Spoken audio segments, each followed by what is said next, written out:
Bonjour tout le monde, j'espère que ça va bien. Donc aujourd'hui, on va faire le cours 3 du chapitre 11 et la partie 1 parce qu'il y aura sans doute plusieurs parties. Donc je fais référence à la page 127 dans votre cahier orange. Donc cours 3, partie 1 du chapitre 11. Alors à la page 127, on te dit dans la règle suivante, P est égal à 5W plus 6, quel est le terme constant? Alors, je vous rappelle que le terme constant, c'est toujours le terme qui n'a pas de lettre de l'alphabet sur lui, donc qui est seul à la fin. Ici, 5, ce serait le coefficient de la variable W. Alors ici, le plus 6, 6 serait la constante. Ensuite, alors, le terme constant, c'est toujours le chiffre qui n'a pas de lettre de l'alphabet collé sur lui. Ensuite, on te dit, donne un exemple d'une situation où les valeurs des variables varient dans le même sens. Alors, un exemple, ça pourrait être la situation suivante. Alors, moi, j'ai écrit, vous vendez des barres de chocolat à 2 chacune et on observe la quantité d'argent que tu vas ramasser selon le temps. Alors, je répète, vous vendez simplement des barres de chocolat 2 chacune et tu observes la quantité d'argent selon le temps.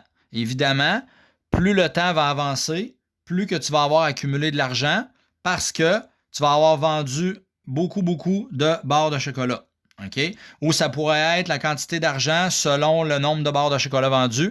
Ça serait un petit peu la même situation. Okay? Ensuite, donc ça, c'est une situation que les variables varient dans le même sens. Nomme les principaux éléments d'une représentation graphique. Alors, qu'est-ce que ça prend dans un graphique? Ça prend d'abord un titre. Alors, tu dois marquer un titre pour le graphique.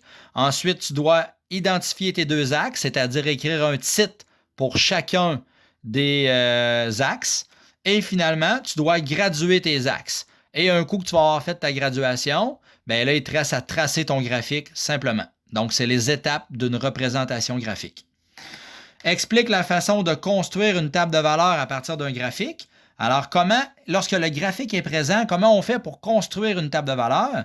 Mais regardez, j'ai marqué qu'on avait juste à aller cibler les points qui sont lisibles dans le plan cartésien. Qu'est-ce que je veux dire par les points qui sont lisibles? C'est-à-dire les points qui sont à l'intersection de deux quadrillés. Donc, vous savez, un plan cartésien, il y a des quadrillés, il y a des petits carrés. Donc, les points qui sont précisément à l'intersection de deux quadrillés. Et là, qu'est-ce que tu fais avec ces points-là? Bien, tu t'en vas les retranscrire, les écrire dans ta table de valeurs, dans ton tableau, afin de remplir la table de valeurs.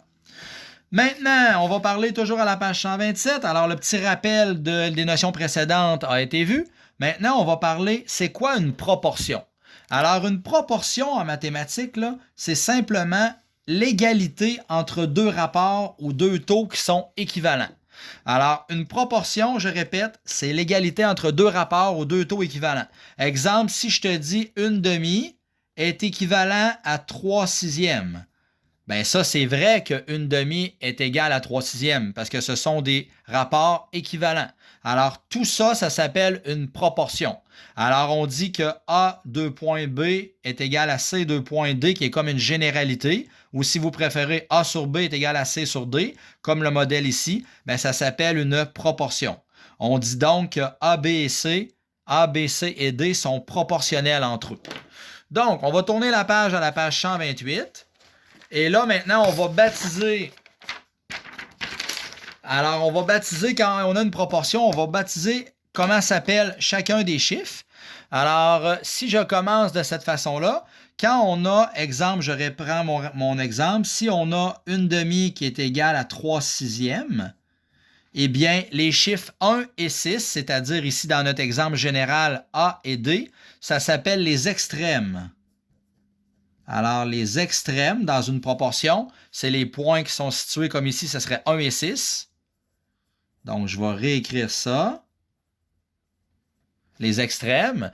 Et finalement, le chiffre 2 et 3, c'est-à-dire dans la généralité, le point B et C, ça serait les moyens.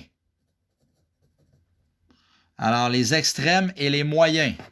Alors ici, là, extrême, et là, c'est moyen. Si on les met sous la forme avec deux points, A, B puis C, D comme ça, bien, vous constatez de cette forme-là, on comprend pourquoi ça s'appelle les extrêmes, parce que A et D est situé aux deux extrémités. Alors ça, ce sont les extrêmes. Et finalement, le point B et C, pareil comme on avait marqué là, ça s'appelle les moyens. Et là, pourquoi? Ben, on dit que le produit des extrêmes est égal au produit des moyens. C'est ce qui va nous servir tout au long de ce chapitre-là, parce qu'on va utiliser le produit croisé bientôt pour travailler avec les proportions. Alors bref, ça c'est des mots de vocabulaire, mais honnêtement, dans les examens, on n'insistera pas nécessairement beaucoup sur ces mots de vocabulaire-là. Maintenant, qu'est-ce qu'une situation de proportionnalité? Alors, une situation de proportionnalité, c'est quoi? Alors, on te dit, lorsqu'on a une suite de rapports ou de taux qui sont tous équivalents. Équivalents, ça veut dire, on l'a vu, ça veut dire qu'ils sont tous identiques, qui donnent le même quotient. On dit alors qu'on a le titre qui est marqué là, alors on a une situation de proportionnalité. Proportionnalité. Alors, ou une situation de variation directe. Alors, une situation de variation directe ou une situation de proportionnalité, ça veut dire la même chose. Alors, quand les rapports ou les taux sont tous équivalents, on a une situation de proportionnalité ou, si vous préférez, une situation de variation directe. Dans une telle situation, c'est-à-dire quand on a une situation de proportionnalité, les rapports et les taux sont toujours équivalents entre eux. Alors, les rapports et les taux sont dits équivalents entre eux. Exemple. Alors, un exemple des fois que je faisais en classe, cette année, je ne le ferai probablement pas, je suis désolé, mais je l'ai déjà fait. Alors, on te dit, Gilles a fait du thé glacé avec de la préparation à thé glacé et de l'eau. Finalement, il y a de la poudre de concentration de thé glacé, il y a de l'eau. Il a mis 4 cuillères à thé dans la préparation dans 2 verres d'eau. Alors, il a mis 4 cuillères à thé de concentré dans 2 verres d'eau. Là, on aimerait faire un autre thé glacé, mais qui goûte exactement la même chose que celui-là à Gilles. Alors, combien de cuillères à thé qu'on devra mettre dans 1 verre d'eau, dans 3 verres d'eau, dans 12 verres d'eau, dans 100 verres d'eau, etc. C'est-à-dire pour que ça goûte exactement la même chose. Donc ça fait appel justement à une situation de proportionnalité. Puis on va répondre à cette question-là dans la table de valeurs suivante à la page 129.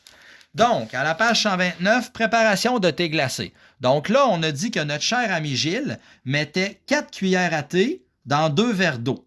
Bien là, si notre ami, dans un seul verre d'eau, on veut que ça goûte la même chose, mais combien de cuillères à thé qu'il devrait mettre? Alors, puisqu'on a diminué de moitié la quantité d'eau, eh bien, on devrait mettre la moitié de nombre de cuillères, c'est-à-dire on devrait mettre 2 cuillères à thé.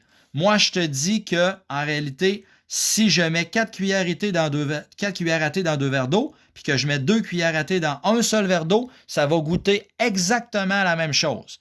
Maintenant, si je voulais, exemple, en mettre dans 8 verres d'eau, de là à là, qu'est-ce que j'ai fait? J'ai fait le double, hein? J'ai fait x4.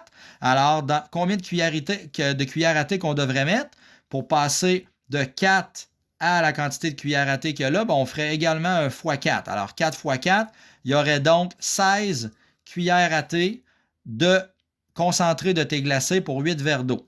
Qu'est-ce qu'on s'aperçoit? On s'aperçoit toujours que la quantité, regardez ici, de 1, de 2 à 4, de 8 à 16, on s'aperçoit toujours que la quantité de cuillères de thé glacé a toujours été le double de verre d'eau. Regardez, 1 x 2, ça fait 2. 2 x 2, ça fait 4. Alors ici, on aurait 3 x 2 qui ferait 6 cuillères à thé. Donc, dans 3 verres d'eau, je mettrais 6 cuillères à thé. Dans 8 verres d'eau, je mettrais 16 cuillères à thé, comme on l'avait dit. Dans 12 verres d'eau, je mettrais 24 cuillères à thé et ça donnerait exactement le même mélange. Puis dans 100 cuillères à thé, je ferais x2, ce qui donnerait, donc dans 100 verres d'eau, on mettrait 200 cuillères à thé, ce qui donnerait exactement le même mélange que Gilles, c'est-à-dire ça goûterait à la même chose que si on met 4 cuillères à thé dans 2 verres d'eau. Et ça, on appelle ça le coefficient de proportionnalité. Alors, qu'est-ce qu'on multiplie de la première ligne à la deuxième ligne pour l'obtenir? Ça s'appelle le coefficient de proportionnalité et dans ce cas-ci, ça serait x2. Pourquoi c'est x2? Les taux ici sont tous équivalents et si je fais le taux de la deuxième ligne divisé par la première ligne, bien, j'aurai 2 sur 1 qui est égal à 2. Si je prends la deuxième ligne divisée par la première ligne, j'aurai 4 sur 2 qui est égal à 2.